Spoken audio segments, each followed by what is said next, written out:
ওর মৃত্যুর বিষয়ে তো সেভাবে জানে না, এই কিন্তু 2 দিন আগে বাসা থেকে বেরোইছিল। বের হয়ে যাওয়ার পরে কোনো খোঁজ খবর পাওয়া যাচ্ছিল না। আজকে হঠাৎ রাস্তার পাশে, ডুবার পাশে ফেলানো আছে, তাকে দেখে চেনা যাচ্ছিল না। পরে যখন থানায় আসছিল পুলিশ নিয়ে, আসার পরে যে ছবিটা ফেসবুকে পোস্ট দিয়েছে, তখন দেখার পরে চিনলাম যে সে আমার সিজে ভাই। তখন আমরা আত্মীয় স্বজন যারা আছে সবাইকে নলেজ করি, তাদেরকে ফোন দিয়ে ডাকি, তখন তারা থানায় আসে। আসার পরে এই কান্নাকাটি।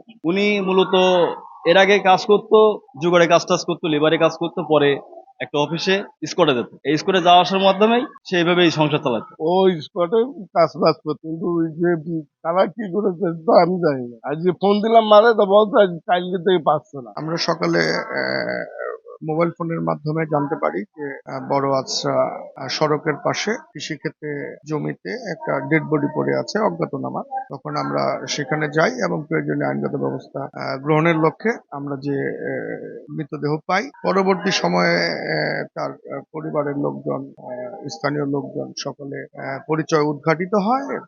সে ভদ্রলোকের নাম হচ্ছে ইউনুস। তার মৃতদেহ আমরা পেয়েছি। আইনগত ব্যবস্থা প্রক্রিয়াধীন আছে।